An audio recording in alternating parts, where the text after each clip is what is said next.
Hi guys, let's welcome back to மெக்கன். அது நம்ம தமிழ் மெக்கானிக்கல் யூடியூப் சேனல். இந்த வீடியோவில் நம்ம என்ன பார்க்க போகிறோம் அப்படின்னா, வண்டியை வந்து சர்வீஸ் பண்ணிட்டு வர சொன்னால் அவங்க வந்து வாய்க்காலே போட்டு எட்டு வந்திருக்காங்க. இந்த வண்டி ஆக்சுவலாக ஆக்சிடென்ட் ஆகி தான் வந்து இந்த வண்டியை வந்து நம்ம ஷெட்டுக்கு எட்டு வந்திருக்காங்க. எப்படி விழுந்தார் என்னன்னு தெரில. ஆனால் வாய்க்காலுக்குள்ளே ஃபுல்லாக வந்து வண்டி ஃபுல்லாக வாய்க்காலுக்குள்ளே விழுந்துருச்சு. ஃபுல்லாக இன்ஜின் ஃபுல்லாகவே தண்ணி, நிறையா டேமேஜுங்க. Break liver. ஆனால் ஆள் பொழைச்சிட்டாரு. அவருக்கு எந்த அடியும் இல்லை, அது வரைக்கும் சந்தோஷம். வண்டி போனால் பரவாயில்லைங்க. வண்டி நாம் ரீப்ளேஸ்மெண்ட் பண்ணிக்கலாம், எந்த பிரச்சனையும் இல்லை. வண்டியில் என்னென்ன ஆயிருக்கு, நம்ம இந்த வண்டியை வந்து நம்ம எப்படி ஸ்டார்ட் பண்ண போகிறோம் அப்படிங்கிறத இந்த வீடியோவில் பார்க்க போகிறோம். இப்போ டேமேஜஸ் எல்லாம் பாருங்கள். ஆக்சுவலாக இண்டிகேட்டர் கட்டை ரொம்ப அதிகமாக எல்லாம் டேமேஜ் ஆகலைங்க. தண்ணி இருந்தங்காட்டி வண்டி தப்பிச்சிருச்சு, அவரும் தப்பிச்சிட்டாரு. தண்ணி இல்லைன்னா எல்லாமே டேமேஜ் ஆகிருக்கும். தண்ணி இருந்தனால நமக்கு இண்டிகேட்டர் கட்டை ஆக்சுவலாக முன்னாடி 2 பின்னாடி 1, பம்பர் கொஞ்சம் பெண்ட் ஆகிருக்கு. அதுவும் இந்த புட்ரஸ் ரப்பர் எல்லாமே டேமேஜ் ஆகிருக்கு. ஆனால் இன்ஜின் ஃபுல்லாகவே தண்ணிங்க. ஏன்னா சைலன்சர் ஹோல்ஸ் இருக்குது, அதனால் அது வழியாக போகலாம். நம்ம கார்பரேட்ரு, ஏர் ஃபில்ட்ரு, இந்த ஹோல்ஸ் எல்லாமே அது வழியாக போகலாம். இப்போ சைலன்சர் பாருங்கள், வண்டி ஆட்டினாவே சைலன்சர் ஃபுல்லாகவே தண்ணி நிற்குது. ஆக்சுவலாக நான் வண்டியை ஃப்ரண்ட் அண்ட் பேக் மூவ்மெண்ட் பண்ணுறேன், அதுலேயே பாருங்கள் சைலன்சர் ஃபுல்லாகவே தண்ணி நிற்குது. தண்ணி வந்து வெளியே வந்துட்டு இருக்குது. இப்போ நாம் இந்த வண்டியை எப்படி ஸ்டார்ட் பண்ண போகிறோம் அப்படிங்கிறத இந்த வீடியோவில் பார்க்க போகிறோம். இப்போ இந்த மாதிரி வண்டிக்குள்ளே தண்ணி பூந்துருச்சு அப்படின்னா நீங்கள் ஒன்ஸ் கிக் பண்ணவே கூடாது. கிக் பண்ணிட்டாங்கன்னா நம்ம கார்பரேட்டர் வழியே தண்ணி இன்ஜின் பிளாக்கில் போயிடும். ஓகேங்களா? கிக் பண்ணிட்டிங்கன்னா அவ்வளோதான். இன்ஜின் பிளாக்கில் தண்ணி ஆல்ரெடி இருந்தாலுமே நாம் செக்ஷன் பண்ணி நம்ம இழுக்கும் பார்த்திங்களா உள்ளக்க, அப்போ வந்து தண்ணி மிக்ஸ் ஆகிரும். இப்போ வண்டி வந்து கொஞ்சம் ஸ்டார்ட்டாக இருக்குது, டிலே ஆகுது, அதான் ஒரு பிரச்சனை. ஆனால் கிக் பண்ணிடாதீங்க. இப்போ வந்து என்ன பண்ண போகிறோம் அப்படின்னா, இந்த டோர் ஸ்க்ரூ வந்து 2 ஸ்க்ரூவை கழட்டிக்குவோம். ஸ்டார் ஸ்க்ரூவை கழட்டிட்டு, ஏர் ஃபில்டரை கழட்டிட்டு, கார்பரேட்டரை கழட்டிட்டு ஃபுல்லாகவே க்ளீன் பண்ண போகிறேங்க. ஏன்னா ஏர் ஃபில்டர் ஃபுல்லாகவே தண்ணி இருக்கும், கார்பரேட்டரும் தண்ணி இருக்கும். இன்ஜின் பிளாக்கில் தண்ணி இருந்தாலும் நம்ம அதை வெளியே எடுத்துக்கலாம். ஓகேங்களா? இப்போ அதை எப்படி டிஸ்மாண்டில் பண்ணிட்டு ஃபுல்லாக எடுக்க போகிறோம் அப்படின்னா, ஃபஸ்ட்டு டோரை கழட்டிக்கலாம். நம்ம டோரில் வந்து ஸ்டார் ஸ்க்ரூ போட்டு, ஸ்டார் பிட்டு போட்டு நம்ம 2 ஸ்க்ரூவை கழட்டிக்கலாம். ஆக்சுவலாக கஸ்டமர் என்னென்னா கொஞ்சம் மயக்கம் வந்து அப்படி விழுந்துட்டார் போல், வண்டியை வந்து கண்ட்ரோல் பண்ண போல். இருந்தாலும் ஒருத்தர் பார்த்து அவர் தூக்கிட்டார். வண்டியை வந்து கயிறு கட்டி எடுத்துட்டாங்க. நீச்சல் தெரிஞ்ச 2 பேர் இறங்கி வண்டியை வந்து கையில் எடுத்துட்டாங்க. இப்போ நம்ம இறக்கியிருக்காங்க. இப்போ நம்ம டோர் எல்லாமே கழட்டியாச்சு. கழட்டினதுக்கப்புறம் நம்ம ஷேடோவெல்லாம் கழட்டிக்கலாங்க. இந்த கார்பரேட்டர் ஷேடோ இந்த 2 ஸ்க்ரூ கழட்டிக்கலாம். ஏர் ஃபில்டர் கழட்டிக்கலாம். ஏர் ஃபில்டர் கழட்டும் போது பாருங்கள் தண்ணி எவ்வளோ இருக்குங்கிறது. ஆக்சுவலாக ஏர் ஃபில்டரே வெயிட்டாக இருந்துச்சு. ஏர் ஃபில்டர் ஸ்க்ரூ வந்து லூஸ் விட்டுக்கலாம். 2 ஸ்க்ரூ இருக்கும். 2 ஸ்க்ரூ லூஸ் விட்டு அந்த ஏரோஸ் ரப்பரு, கார்பரேட்டரு எல்லாமே டிஸ்மேண்டில் பண்ணுங்கள். ஏன்னா ஃபுல்லாகவே தண்ணி ஏறிடுச்சு. ஆக்சுவலாக அந்த தண்ணி ஏறிச்சு அப்படின்னா பேரிங் சவுண்டு வந்துட்டால் ஒன்றும் பண்ண முடியாதுங்க. ஃபுல்லாக இன்ஜின் பிரித்து மறுபடியும் மாடிஃபிகேஷன் பண்ணி பேரிங் அடித்து தான் பண்ணணும். பேரிங் சவுண்டு வரலன்னா நமக்கு சந்தோஷம். இன்ஜின் ஃபுல்லாக பிரிக்கணுங்கிற அவசியம் இல்லை. இப்போ பாருங்கள், ஏர் ஃபில்டர் ஃபுல்லாக கழட்டுறேன். வெயிட்டாக இருக்குது கைக்கு. ஏர் ஃபில்டர் நார்மலாக வெயிட்டே இருக்காது. ஆக்சுவலி இது ஃபுல்லாக தண்ணி. இந்த ஸ்பாஞ்சு இருக்கும் பார்த்திங்க, உள்ளக்க இருக்க ஸ்பாஞ்சு, அந்த ஸ்பாஞ்சு வந்து ஃபுல்லாக தண்ணி உறிஞ்சி இருக்குங்க. உள்ளக்க கனியமாக தண்ணி நிற்கும். நான் இப்போ காட்டுறேன் பாருங்கள். டிஸ்மேண்டில் பண்ணும்போது தண்ணி கீழே இறங்கும். இவ்வளோ தண்ணி இருந்துருக்குங்க ஏர் ஃபில்டர்லேயே. பாருங்க, ஏர் ஃபில்டரே எவ்வளோ தண்ணி, இன்ஜின் பிளாக்கில் எவ்வளோ தண்ணி இருக்கணும், சைலன்சரில் எவ்வளோ தண்ணி இருக்கணும். இப்படி போய் இருந்துட்டு ஸ்டார்ட் பண்ணால் வண்டி ஸ்டார்ட் ஆகுமா? ஸ்டார்ட்டே ஆகாதுங்க. எச்சாதான் உங்களுக்கு ப்ராப்ளம் வரும். இப்போ இன்ஜின் பிளாக்கில் தண்ணி பூந்துருச்சு அப்படின்னா பேரிங்கில் தண்ணி பட்டால் நமக்கு சவுண்டு வரக்கு சான்சஸ் இருக்குது. சில பேரிங்லாம் நல்லா இருந்துட்டால் பிரச்சனை இல்லை. மோசமான கண்டிஷனில் இருந்துச்சுன்னா நமக்கு பேரிங் சவுண்டு வந்துடும். பேரிங் சவுண்டு வந்துச்சுன்னா வண்டி வந்து கத்த ஆரம்பிச்சிருங்க. இப்போ 2 சைடு பேரிங் வந்து மாற்றணும். கனெக்டிங் ராடு இதெல்லாமே ஃபிட் பண்ணி லேத்தில் கொடுத்து 2 பேரிங் அடித்து ஃபுல்லாகவே இன்ஜின் வேலை செய்யணுங்க. பேரிங் சவுண்டு வராத வரைக்கும் சந்தோஷம். ஆக்சுவலாக இந்த வண்டியில் பார்ப்போம். ஸ்டார்ட் பண்ணி காட்டுற பாருங்கள். இப்போ நான் ஏர் ஃபில்டர் எல்லாமே கழட்டிட்டு, ஸ்பாஞ்சு நல்லா இருந்தால் ஓகேங்க. நம்ம பெட்ரோல் வாஷ் பண்ணி, ஏன்னா தண்ணி ஃபுல்லாக வடித்து எடுத்துகிட்டு பெட்ரோல் வாஷ் பண்ணி நம்ம காய வச்சிடலாம். ஸ்பாஞ்சு நல்லா இல்லை அப்படின்னா நீங்கள் ரீப்ளேஸ்மெண்ட் பண்ணி ஆகணும். ஆக்சுவலாக இந்த ஸ்பாஞ்சு பாருங்கள் ஃபுல்லாக தண்ணி ஆயிடுச்சு. நான் ஸ்பாஞ்ச் செக் பண்ணலாங்க. இப்போ தண்ணி ஃபுல்லாக வடிச்சிட்டு நம்ம காய வைக்கணுங்க. ஒரு பொட்டு தண்ணி இருக்கக்கூடாது. தண்ணி இருந்தால் ஒன்றும் பண்ண முடியாது. ஸ்பாஞ்சு பாருங்கள் எல்லாமே தின்னு கிடக்குது. ஆக்சுவலாக இத்து போச்சுன்னு நினைக்கிறேன் இந்த ஸ்பாஞ்சு. நம்ம புழிஞ்சு பார்ப்போம். எவ்வளோ தண்ணி இருந்துக்கு பாருங்கள். இவ்வளோ தண்ணி இருந்தால் எங்கேங்க வண்டி ஸ்டார்ட் ஆகும்? தண்ணியை ஃபுல்லாக எடுத்துக்கலாம். இப்போ காய வச்சோம். ஸ்பாஞ்சு கொஞ்சம் நேரம் கழிச்சு பார்ப்போம், புது ஸ்பாஞ்சு போடலாமா பழசு போடலாமா அப்படின்ட்டு. ஆக்சுவலாக ஸ்பாஞ்சு ரொம்ப டஸ்ட்டு ஃபார்மேஷன் ஆகி கொஞ்சம் இத்து போன மாதிரி தான் இருக்குது. புதுசு போடுற நிலமை தான் இருக்குது. இப்போ கார்பரேட்டர் இந்த ஏரோஸ் ரப்பர் செக் பண்ணுங்கள். ஏரோஸ் ரப்பரில் பாருங்கள் தண்ணி நிற்கிது பார்த்தீங்களா? சரி, ஏரோஸ் ரப்பரையும் கழட்டுவோம். ஸ்க்ரூ வந்து இருக்கும், ஸ்டார் ஸ்க்ரூ போட்டு கழட்டிக்கலாம். தண்ணி நிற்கிறது நல்லா பாருங்கள், தெரியும்.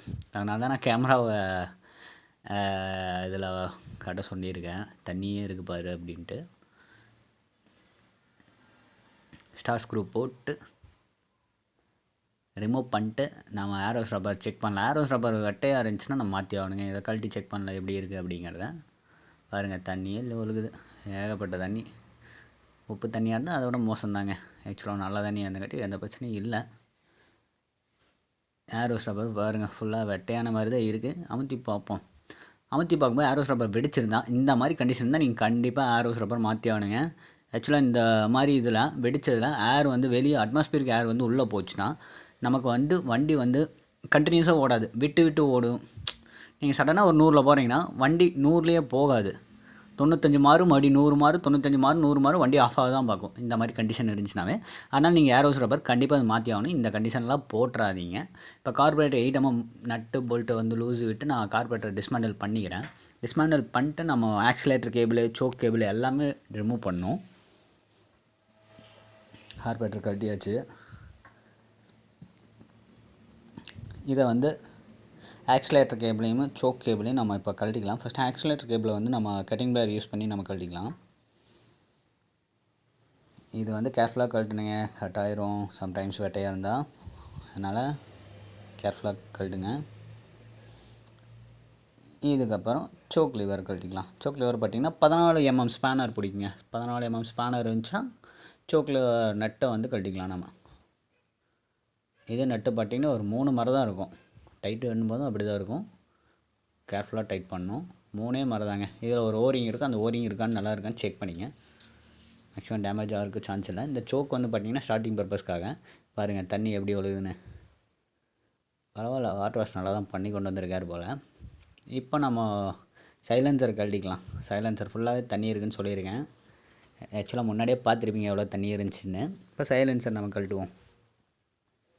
ஷேடோ வந்து கழட்ட தேவையில்லைங்க.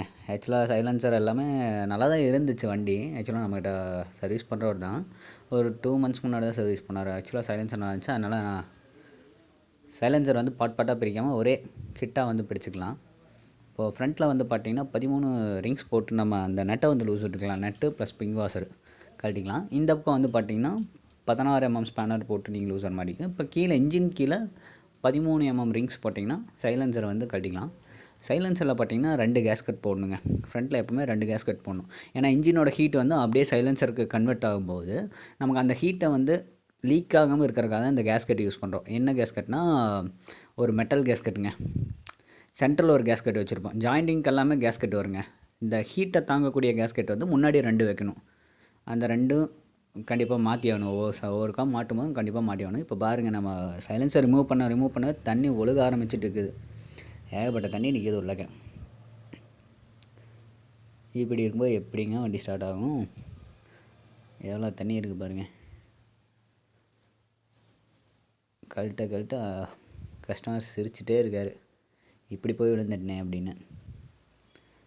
பரவாயில்ல, நாம் அவருக்கு கட்டிடுவோம் எவ்வளோ தண்ணி இருக்குன்னு. ஸ்டார்ட் பண்ணி கொடுங்கன்னு மட்டும் சொல்லியிருக்காரு எங்ககிட்ட வந்து. ஆக்சுவலாக நாங்கள் வந்து பார்த்துட்டு இன்ஜினே பிரிச்சாகணுங்க அப்படின்னு சொல்லி அனுப்பிச்சோம். இருந்தாலும் அவர் செக் பண்ணுறாரு பக்கத்துலேயே இருந்து என்ன பண்ணுறாங்க அப்படின்ட்டு. இப்போ 16 mm ஸ்பேனர் போட்டு நம்ம லூஸு விட்டு சைலன்சர் அப்படியே கிட்ட எடுத்து இருக்கிற தண்ணி பூரா வெளியே எடுத்துக்கலாம். இன்ஜின் பிளாக்கில் இருக்கிற தண்ணி எப்படி எடுக்கணும்னு சொல்லி தரேங்க. இப்போ அந்த பக்கம் வந்து பார்த்திங்கன்னா பாருங்கள், தண்ணி வெளியே போயிட்டு இருக்குது. ஆக்சுவலாக சைலன்சர் ஃபுல்லாக வெயிட்டாக இருக்குது, தூக்க முடியல, அந்தளவுக்கு தண்ணி உள்ளே நிற்கிது. இப்போ பாருங்கள், ஃபுல்லாக வந்துடுச்சுங்களா, தண்ணியும் வெளியே வருது. இப்போ தண்ணி பூரா வெளியே ஊற்றிடலாம். எவ்வளோ தண்ணி இருக்குது பார்த்தீங்களா. அப்போ இந்த எல்லாமே இன்ஜின் பிளாக்கில் கண்டிப்பாக ஏறி இருக்கும். அந்த தண்ணி எல்லாமே நம்ம எப்படி எடுக்கணும்னா, ப்ளக்கை கழட்டிட்டு சாவியை போடாமல், சாவி போட்டாலுமே வண்டி ஸ்டார்ட் ஆகுதுன்னு வச்சுக்கலாம், சாவியை போடாமல் கிக் பண்ணும். ஆக்சுவலாக இதெல்லாம் என்ன ஏன் கிக் பண்ண சொல்கிறேன் அப்படின்னா, கார்பரேட்டர் ரிமூவ் பண்ணிட்டோம், ஏர் ஃபில்டர் ரிமூவ் பண்ணிட்டோம். அதனால் வெளியில் இருக்கிற தண்ணி உள்ளே போகிற சான்சஸ் இல்லை. நாம் உள்ளே இருக்கிற தண்ணியை வெளியே எடுக்கணும்னா இப்போ கிக் பண்ணியே தான் எடுக்கணும். கிக் பண்ணுவோம், பிஸ்டன் மேலே வரும். பிஸ்டன் மேலே வரும்போது இருக்கிற தண்ணி எல்லாமே இருக்கிற ஹோல்ஸு, நம்ம ப்ளக் ஹோல்ஸு வந்து ப்ளக்கை கட்டிட்டோம், அது ஹோல்ஸு சும்மா தான் இருக்குமா. இப்போது நம்ம சைலன்சர் சைடும் ஹோல்ஸ் வந்து இருக்குது. ஸோ இருக்கிற தண்ணியெல்லாம் பிஸ்டன் வெளியே கொண்டு வந்து விட்டுருங்க. அதனால தான் கிக் பண்ண சொல்கிறேன். ஒரு கிக் பண்ணுங்கள், ஒரு 15 தடவை கிக் பண்ணுங்கள். கிக் பண்ணிங்கன்னா இருக்கிற தண்ணியெல்லாம் வெளியே வந்துடும். வெளியே வந்ததுக்கப்புறம் கொஞ்ச நேரம் காய விட்டு அதுக்கப்புறம் நீங்கள் எல்லாமே ஆஸ் யூஷுவல் பண்ணணும். பாருங்கள், ப்ளக்லேயும் தண்ணி அடிச்சிருக்கு. ஆக்சுவலாக ப்ளக்கு வந்து ஏன் சீக்கிரம் போகுதுன்னா, ஆயில் அடித்தா கண்டிப்பாக ப்ளக்கு வந்து அடிக்கடி போயிருங்க. தண்ணி அடித்தா அவ்வளோக்கா சான்சஸ் இல்லை. இருந்தாலும் இதில் காயிலெல்லாம் நல்லா இருக்கான்னு செக் பண்ணணும். ஆக்சுவலாக நான் வாட்டர் வாஷ் வரும்போது காயில் கழட்ட சொல்லியிருப்பேன். ஆனால் இவர் எதுவுமே பண்ணல. டைரெக்டாக யதார்த்தமாக ஆக்சிடெண்ட் ஆகிடுச்சிங்க. ஒன்றும் பண்ண முடியாது. காயில் நல்லா இருக்கான்னு செக் பண்ணணும். அது பிரச்சனை இல்லைங்க. நம்ம கரண்ட் செக் பண்ணிட்டு நல்லா பாருங்கள், உள்ள லைட்டாக தண்ணி நீக்கிது. இருந்தாலும் நம்ம வந்து ஃபுல்லாக வந்து கிக் பண்ணி வெளியே எடுத்துக்கலாம். பாருங்கள், கேமராவில் ஹோல்ஸ் தண்ணி இருக்கிறது தெரியும். இது வந்து பார்த்திங்கன்னா பிஸ்டன் இருக்கிற ரிங்ஸ் பாருங்கள், பிஸ்டன் ரிங்ஸ் தெரியுங்களா? இது சைலன்சர் ஹோல் சைடு. ஓகேங்களா? இப்போ எல்லாமே பண்ணியாச்சு. இப்போ நம்ம வண்டியை வந்து கிக் பண்ணிக்குவோம். கிக் பண்ணுறதுக்கு முன்னாடி நம்ம இருக்க பெட்ரோலை பிடிச்சி பார்க்கணும். டேங்க்கில் தண்ணி ஏறிந்தால் அந்த பெட்ரோல் யூஸ் பண்ணக்கூடாது. அதனால் நான் பெட்ரோல் ஃபுல்லாகவே பிடிச்சி பார்க்குறேன்.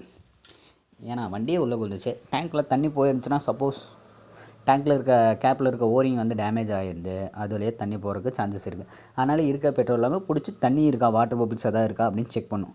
செக் பண்ணிட்டு அதில் வாட்டர் பபிள்ஸ் இருந்தால் நீங்கள் அந்த பெட்ரோல் யூஸ் பண்ணக்கூடாது. ஓகேங்களா? இப்போ வந்து இந்த வண்டியில் எப்படின்னா, நமக்கு ஒரு அதிசயங்க, ஒரு தண்ணி இல்லை பெட்ரோலில். ஆனால் இந்த பெட்ரோலில் நம்ம யூஸ் பண்ணிக்கலாம். இப்போ கார்பெட் ஃபுல்லாகவே பெட்ரோல் வாஷ் பண்ணுங்க. பெட்ரோல் வாஷ்னு எப்படின்னா, ஃபுல்லாக டிஸ்மேண்டில் பண்ணிட்டு க்ளீன் பண்ணிட்டு jet, slow speed jet, main jet எல்லாத்தையும் க்ளீன் பண்ணிட்டு பெட்ரோல் வாஷ்னால் பெட்ரோல் ஃபுல்லாகவே பெட்ரோலையே வாஷ் பண்ணுன்னு வச்சுங்களேன். ஆக்சுவலாக இதோட வீடியோ நாங்கள் இன்னொரு வீடியோவில் போட்டிருப்போம், முன்னாடியே போட்டிருப்போம். அது தெளிவாக போட்டிருப்போம். இதில் கொஞ்சம் கட் பண்ணி போட்டிருப்பேன். எல்லாமே சொல்லியிருக்க மாட்டோன்னு வச்சுங்களேன். ஜெட்டோட சைஸு இதில் வந்து ஜெட்டோட சைஸு அசம்பிளி மட்டும் சொல்லியிருப்பேங்க. ஆக்சுவலாக ஃபுல்லாக மைலேஜ் வைக்கிற வீடியோலாம் இதுக்கு முன்னாடி ப்ரீவியஸ் வீடியோஸில் போட்டிருக்கோம். அது தெரில.